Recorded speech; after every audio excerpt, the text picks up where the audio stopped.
Okay guys, we're back in, and so now I'm here to answer any questions that you may have in relation to the soul's voyage that we've been doing. It's been a massive series actually, and if you haven't been watching those, then I invite you to go back to my YouTube to watch those, all about the soul disclosure voyage. We've done loads of subjects and we're not done yet.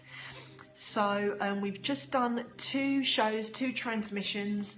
The first one was the dimensions and densities, the voyage of the soul. We listed them. In the second one, we explained them. And so now I'm going to stick around for any of your for any questions that you may have in relation to the soul traveling through these dimensions. So if you've got any questions, shoot. In the meantime, just quickly about me. My name's Helen Christodoulou. I'm an intuitive coach and mentor. What's your opinion that some people are actually functioning now between the 4th and the 5th? I believe that some are, but not very many. I also believe that a lot of people believe that they are functioning on the 4th and the 5th, but they're not. Watch your YouTubes and get caught up. Yeah, and please do subscribe, guys, to my YouTube so that you can always be in the know, because I do put stuff up there that doesn't necessarily come up here on Periscope, okay, just so that you're aware of that. So yes, a lot of people do, but not all, and I would say not many. How can we differentiate? Is it something that you are feeling personally, that you are occupying? I think you just really, really know. The reason why I said that, thank you, darling, I appreciate your subscription. What happens is a lot of people say that they are, and then this isn't to judge anybody, but through observation, I need to observe, because I have clients and students that come in, and so then I become very observant of what it is that they say or do, and then in that way, as a facilitator and as a teacher and as a mentor, I will be able to evaluate if they are or if they are not. In terms of personally and the self, well then it's just a matter of you have to evaluate yourself really and observe how it is that you function, you know. So if you are functioning in a way where I have heard Pleiadians saying that this is now possible for humans. It is possible for humans, but it also involves certain criteria, you know, to be functioning at that level. And I believe for the majority of us, what we do is we kind of switch in and out of that. Do you know what I mean? So souls are occupying 4th and 5th, but it's like the flipping of a channel. You know, when you tune into something, right, exactly, yeah. So you tune into a channel and then you flip out. And I think it's very natural, because we are here on 3D, and on 3D we've got to tackle and so many different issues, and it's very, very difficult to be able to be fully tuned in 100% of the time to the 4th and 5th and higher dimensions or densities, you know, beyond our 3D realm, because we've got to tackle all kinds of issues to do with crime, to do with poverty, to do, and it can be extremely challenging at times, okay? And I would say that I'm one of those. I don't occupy 4th and 5th consistently, although I do occupy many of the others all the way up, but not consistently. I will flip in and out. And I would say that that is also very healthy. I feel personally that we do need to flip in and out of the dimensions so that we are able to look after ourselves here on 3D. Yes, hello, my name's Helen, how are you? Okay, so I think it's very important to be able to flip in and out, to be able to occupy them simultaneously and independently, and I think it's a very fine art to get down. So you're saying people going through these dimensions whilst alive? Absolutely, yes, absolutely. And in my ESP class, we actually do that. We actually travel through the different dimensions and densities, along with a whole bunch of other soul journeys that we do in that class. And so absolutely you can do it. Well, that's not really something I can get into here, but in brief, what you do is specific relaxation techniques, specific, absolutely, all the way to the 13th actually, specific breathing techniques, and then we go through different brain waves or particular portals and particular exercises, and that takes us through the different dimensions. Of course, they are guided processes. And I'm able to evaluate, if people going, yeah, you just took the next words out of my mouth. Sarah says, is it safe? I wouldn't say it's safe if you are not well trained in this area. And when I'm teaching, I always evaluate the students that are present, and whilst they are actually journeying, if I feel something is unsafe or if I feel that they shouldn't go higher dimension-wise, then I won't take them there, I will tap them out. Whereas in many other truth schools, this doesn't happen. They just, allow you to take various journeys, not really taking into consideration whether it's dangerous or not, and say, oh, well, the soul needs to learn that way. I don't agree with that.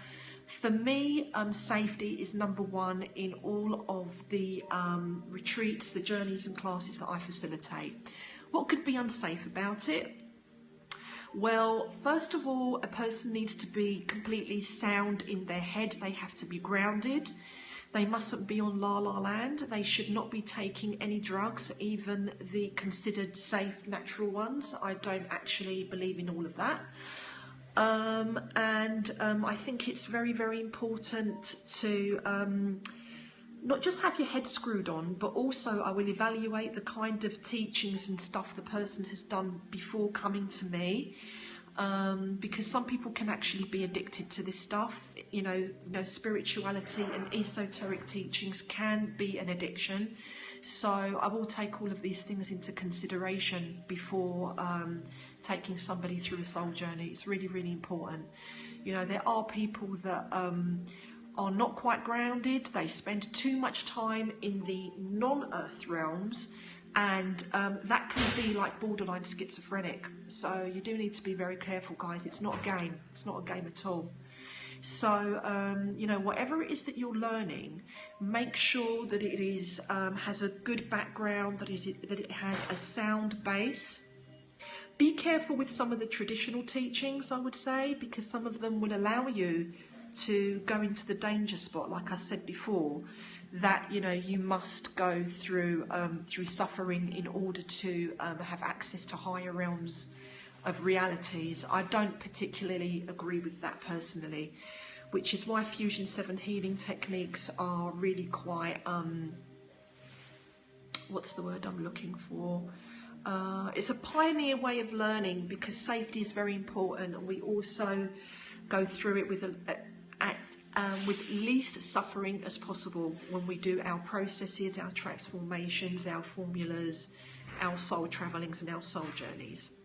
In the meantime, this weekend, Saturday and Sunday, I will be presenting, so I will try to scope it, and if I don't scope it, I will definitely have those presentations on YouTube for you, where I will be interacting with a live audience. I will be doing live sessions, live readings and live group healings. Is it different from shamanic journeying? Kelly, sometimes it overlaps with shamanic journeying, but the difference is that all of my processes are actually modified so that they are upgraded. And this is what I always say. Fusion 7 healing processes, it's like all the old processes, guys, is like having like an old school computer with the tower, right? That's the old school way of doing it. It's not that it's wrong, it's just that it's old school. But now we have things like iPhones 6 and 7s, whatever, that's really up to date, okay, and is one step ahead. And so we need to always be one step ahead with our spiritual and esoteric processes. Is it wrong for me to watch if I believe in God? Absolutely not, of course not. Everything here is actually godly. So it doesn't matter what religion you affiliate to, okay? This channel is all about metaphysics, okay? Metaphysics, esoteric wisdoms, and that kind of science. It's actually a science, okay? So no, it's not a problem at all. Okay, so guys, does that answer your questions? Do we have any more before we exit the room? I've got a few minutes left before we leave for your last and final questions.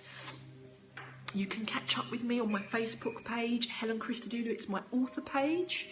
You can also catch up with me on F7H Truth Crew, another page on Facebook. Same handle on Twitter. If you've got any private questions, you can also reach me on fusion7healing@gmail.com, and you can also check me out on fusion7healing.com, which is the website.